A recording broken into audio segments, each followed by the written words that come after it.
Hello दोस्तों, नमस्कार। आप सभी का हार्दिक स्वागत है।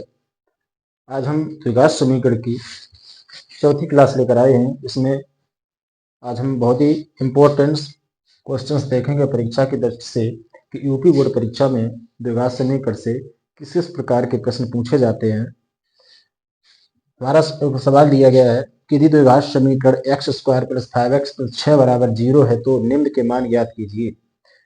पहला है alpha upon beta plus beta upon alpha और दूसरा है alpha square plus beta square. इन दोनों के हमें मान ज्ञात करने हैं। इससे पहले हमें यह सीखना है कि अल्फा और बीटा ये हैं क्या।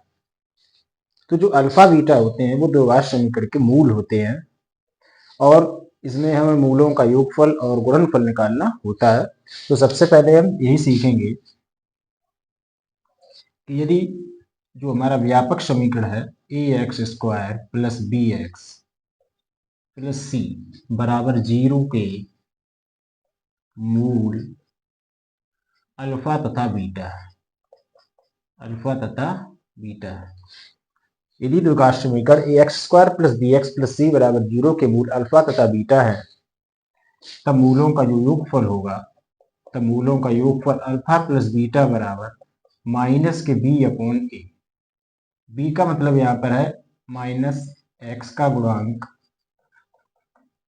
गुणांक और बटे ए हो जाएगा एक्स स्क्वायर का गुणांक और गुणनफल अल्फा इंटू बीटा हो जाएगा सी अपॉन ए अचर पद बटे एक्स स्क्वायर का गुणांक। तो इस प्रकार से यदि द्विघात समीकरण A X square plus B X plus C बराबर 0 के मूल अल्फा तथा बीटा है तो अल्फा प्लस बीटा बराबर होगा माइनस के बी अपॉन ए और अल्फा बीटा बराबर हो जाएगा सी अपॉन ए। अब हम इसमें एक छोटा सा क्वेश्चन देखते हैं। जैसे कोई समीकरण है A X square plus 11x plus 18 बराबर 0। हमें इसके मूलों का योग और गुणनफल बताना है। तो सबसे पहले हम तुलना कर देंगे इसी द्विघात समीकरण से। तो यहाँ पर जब तुलना करेंगे तो यहाँ पर एक्स स्क्वायर का गुणांक कुछ नहीं है तो हम यहाँ पर 1 मानेंगे तो a बराबर 1 हो जाएगा। b से जब तुलना करेंगे तो b बराबर 11 और अचर पर c बराबर यहाँ पे हो जाएगा 18। अब यहाँ से मूलों का योगफल निकालेंगे तो अल्फा प्लस बीटा बराबर हमने अभी बताया आपको माइनस के बी अपॉन ए होता है। मान रख देंगे बी का मान कितना 11 तो माइनस 11 और ए का मान यहाँ पर 1 है तो बराबर माइनस के 11 ही होगा। अब हम गुणनफल निकालेंगे तो अल्फा इंटू बीटा जब निकालेंगे तो हो जाएगा सी अपॉन ए। तो सी का जो वैल्यू है वो 18 है और ए का वैल्यू यहाँ पर 1 ही है तो सी बराबर यानी कि अल्फा इंटू बीटा का मान कितना हो गया 18 हो गया। तो मूलों का जो योगफल हो गया वो -11 और गुणनफल हो गया 18।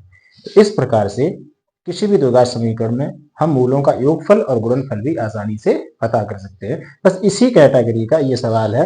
बस थोड़ा सा चेंज ये हो गया है कि हम इसमें हमसे अल्फा बटे बीटा बीटा अपॉन अल्फा और alpha square plus beta square का मान हमसे पूछा है।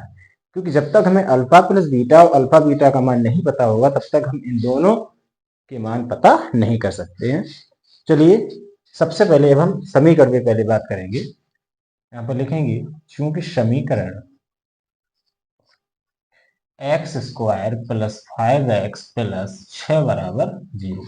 सबसे पहले हम व्यापक समीकरण से तुलना कर देंगे। यहाँ पर व्यापक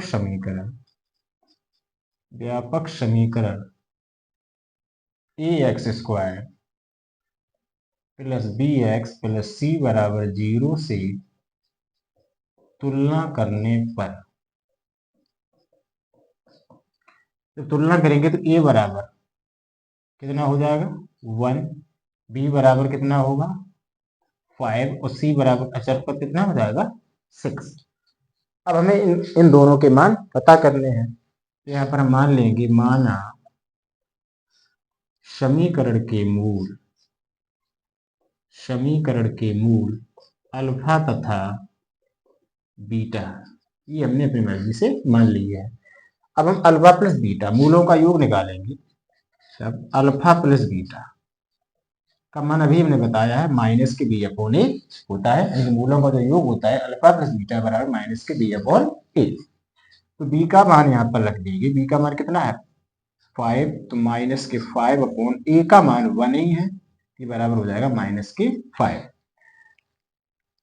गुणनफल निकालेंगे अल्फा इंटू बीटा, ये कितना होता है सी अपॉन ए, यानी कि अचर पद बटे एक्स स्क्वायर का गुणांक। तो अचर पद यहाँ पर कितना है 6 है, तो ए का मान एक ही है, तो ये कितना हो जाएगा 6।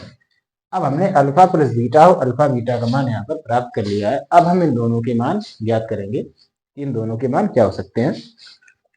चलिए हम पहला देखते हैं, alpha upon beta plus beta upon alpha. तो सबसे पहले हम इसका कैसे गुणा कर देंगे, अल्फा स्क्वायर, इसका इसमें करेंगे बीटा स्क्वायर बटे अल्फा इंटू बीटा। अब चूंकि हम जानते हैं कि हमें सिर्फ अल्फा प्लस बीटा और अल्फा बीटा का मान ही पता है, alpha square plus beta square का मान हमें नहीं पता है, तो हम क्या करेंगे, सबसे पहले इसको सर्वसमका के रूप में बनाएंगे, यानी कि अल्फा प्लस बीटा के फॉर्म में इसको हम बनाएंगे। तो यहाँ पर क्या करेंगे, तो यहाँ पर हम 2 अल्फा बीटा जोड़ देंगे और 2 अल्फा बीटा घटा देंगे, तो हमें मिल जाएगा अल्फा प्लस बीटा का होल स्क्वायर माइनस के 2 अल्फा बीटा। चलिए हम आगे इसको देखते हैं, उम्मीद है कि ये आपको समझ में आया होगा।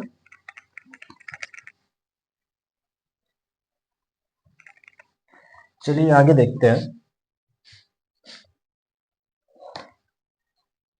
इसमें हम क्या करेंगे, alpha square plus beta square 2 alpha beta यहाँ जोड़ देंगे, 2 अल्फा बीटा और 2 अल्फा बीटा घटा देंगे, और बटे कितना है अल्फा इंटू बीटा। यहां से यहां तक alpha square plus beta square plus 2 alpha beta, यानी कि सब सम का बनेगी A square plus B square plus के 2ab। ये बन गया a प्लस बी का होल स्क्वायर, अर्थात अल्फा प्लस बीटा का होल स्क्वायर। ये हो जाएगा अल्फा प्लस बीटा का होल स्क्वायर माइनस के 2 alpha beta upon alpha into beta. अब हम अल्फा बीटा का मान रख सकते हैं, अल्फा बीटा का भी मान रख सकते हैं। तो अल्फा प्लस बीटा का मान है माइनस के 5, यहाँ रखेंगे माइनस के 5 का स्क्वायर माइनस के 2, अल्फा बीटा का मान कितना है 6 है, तो 2 गुणे 6, ये कितना हो जाएगा, नीचे भी अल्फा बीटा का मान 6 हो जाएगा। यहाँ देखिए 5 का वर्ग हो जाएगा 25, 6 दूनी 12 बटे 6, 25 से जो हम 12 घटा देंगे तो कितना बचेगा, 5 से जगह 3 13, ये हो जाएगा 13 बटे 6। तो इस प्रकार से हमने अल्फा बटे बीटा प्लस बीटा बटे अल्फा का मान प्राप्त कर लिया, वो कितना आया 13 बटे 6। अब हम दूसरा देखते हैं कि दूसरा हमसे क्या पूछा गया है। दूसरा पूछा गया है alpha square plus beta square, बिल्कुल वही कंडीशन इसमें भी है, बल्कि इससे ये थोड़ा इजी ही है। अब यहाँ पर भी हमें अल्फा स्क्वायर बीटा स्क्वायर का तो मान पता नहीं है, तो यहाँ पर भी हमें सर्वसंख्या बनानी पड़ेगी। तो यहाँ क्या करेंगे, 2 अल्फा बीटा जोड़ेंगे, 2 अल्फा बीटा घटाएंगे, तो alpha square plus beta square 2 alpha beta जोड़ देंगे और 2 अल्फा बीटा घटा देंगे। आप यहाँ लिख भी सकते हैं कि 2 अल्फा बीटा जोड़ने व घटाने पर इससे कोई अंतर नहीं पड़ता है, लिखो या ना लिखो। अब यहाँ से यहाँ तक हमारा बन जाएगा अल्फा प्लस बीटा का होल स्क्वायर, ये हो गया माइनस के 2 अल्फा बीटा।